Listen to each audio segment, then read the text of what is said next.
हमारे भाव में असर होना चाहिए ना। भाव में असर नहीं है तो मंदिर में बैठने वाला भी भगवान को नहीं पा सकता। 24 घंटे बैठे रहो मूर्ति के सामने, और भाव में यदि अनुभव में है, भाव में है और असर है प्रेम में, असर अगर प्रेम में है तो पत्थर भी पिघल जाते हैं।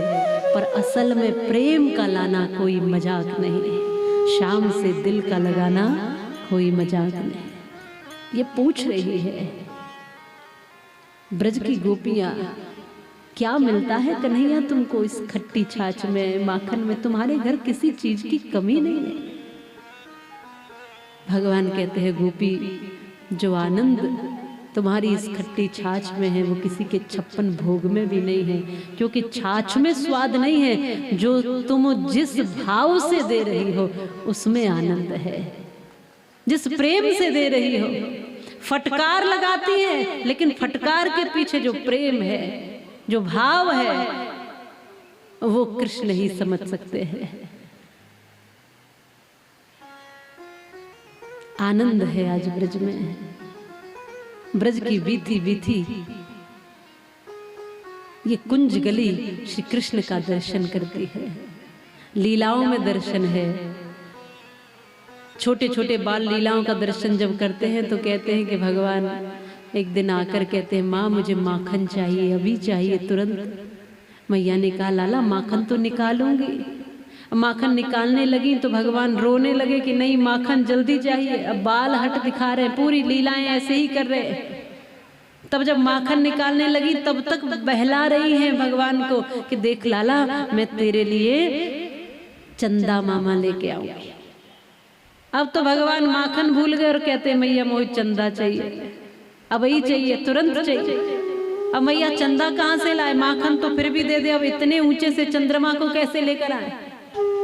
तब भगवान के लिए उन्होंने परात में पानी लिया और पानी में चंद्रमा का प्रतिबिंब दिखाई दिया तो भगवान को लगा कि चंद्रमा आ गए।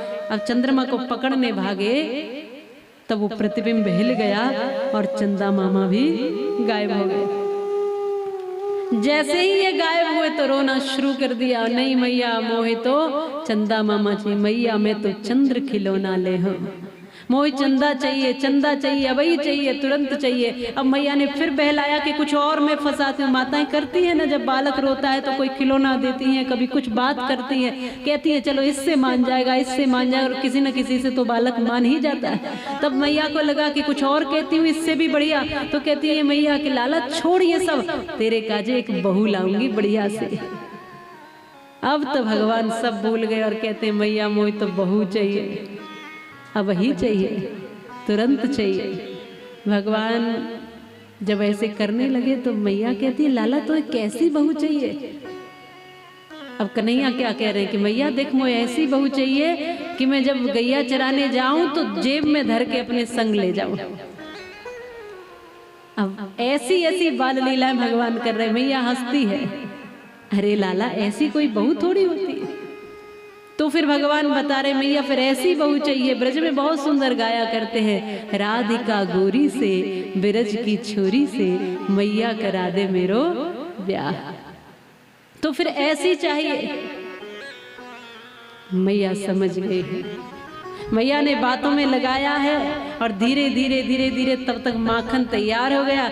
मैया ने कहा, ले लाला अब तू सब छोड़, ये माखन खा।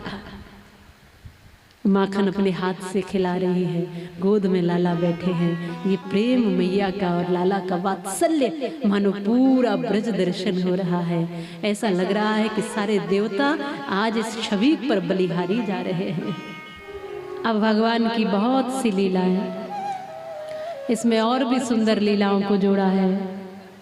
भगवान ने ब्रह्मा जी का मोह दूर किया और इंद्र का जो अभिमान था उसको भी दूर किया है। और भगवान ने गिरिराज जी का पूजन शुरू करवा के अपना एक स्वरूप गिरिराज जी में स्थापित किया है। और जब अहंकार में चूर हुए, जब इंद्र ने 7 दिन तक मूसलाधार वर्षा की, तब भगवान ने गिरिराज जी को अपनी उंगली पर धारण किया है। बोलिए गिरिराज धरण भगवान की, श्री गिरिराज जी महाराज की। भगवान के समय की देखो, एक तो यमुना जी भी हैं और दूसरे गिरिराज जी, ये साक्षात देवता है उस समय के जब प्रत्यक्ष भगवान थे, वो आज भी है। गिरिराज जी के रूप में श्री भगवान श्री कृष्ण ने अपना ही एक स्वरूप स्थापित उस समय पर किया था।